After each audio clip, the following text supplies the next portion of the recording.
Hello guys, તો ફરી એક વખત અમારા નવા બ્લોગમાં તમારું હાર્દિક સ્વાગત છે।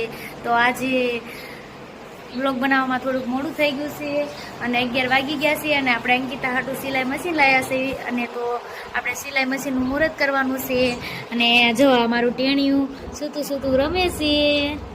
તો તમને અંકિતા મુહૂર્ત કરે છે તો તમને અંકિતા બેન સિલાઈ મશીન શીખ્યા છે અને સિલાઈ મશીન લાયા અંકિતાબેન હાટું નવું, તો અંકિતાબેન મુહૂર્ત કરે છે।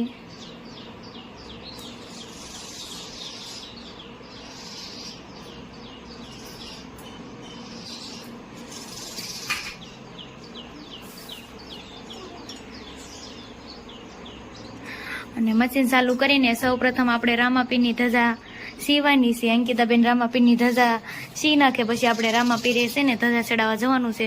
તો આગળ તમને બતાવું, અંકિતાબેને જો અત્યારમાં સરસ મજાના લીંબુ મરચા બાંધી દીધા છે, હંચાનું મુહૂર્ત પણ કરી નાખ્યું છે। અંકિતાબેન કંઈક બોલો ને, હવે અમે પગે લાગવા જઈશું। અમારા ગામનો અવેડો છે, અમારા ગામની જળમ છે। આ અવેડો અને જળમ છે ને મારા ઘર બાજુમાં જ છે અને સામે લીંબુડી વાળું રહ્યું ને એ મારું ઘર છે। અને જો અંકિતાબેન આગળ ચાલવા માંડ્યા છે તો અમે મંદિરે પહોંચીને તમને ગાઈઝ અમે મંદિરે પહોંચી ગયા છે એવી, અને મંદિર સામે જો અમારા ગામની નિશાળ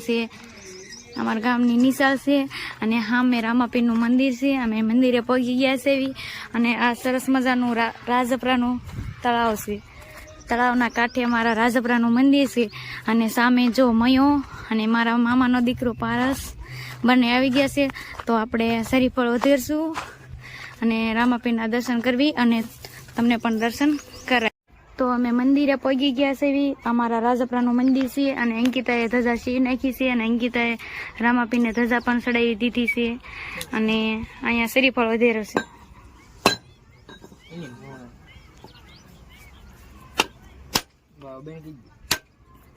રામાપીરે પગે લગાડી લીધો છે, તમે પણ દર્શન કરી લો। આ અમારા ગામનું રામાપીરનું મંદિર છે અને આ મંદિરની બાજુમાં અત્યારે અમારા ગામનું તળાવ છે અને તળાવ અને રામાપીરનું મંદિર અને સરસ મજાનો વ્યૂ આવે છે। તો ક્યારેક તમે પણ આવજો અમારા ગામના રામાપીરના દર્શન કરવા અને આગળ ઘરે જઈને તમને બતાવું। રામાપીરના દર્શન કરીને ઘરે આવી ગયા છે અને બપોરનો ટાઈમ થઈ ગયો છે અને બપોરે આપણે આખરીના શાક, ભાખરી અને ભાત અને મરચાં તળેલા, છાશ અને કુરકુરિયા આપણે બપોરો કરવા બેસી ગયા છે એવી।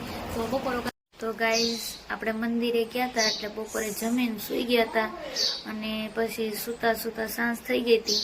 તો સાંજ પડી ગઈ છે અને આપણે સાંજનું ખાવાનું પણ બનાવી નાખ્યું છે, વાળું બનાવી નાખી છે। વાળુંમાં આપણે દૂધીનું શાક અને રોટલી બનાવી છે।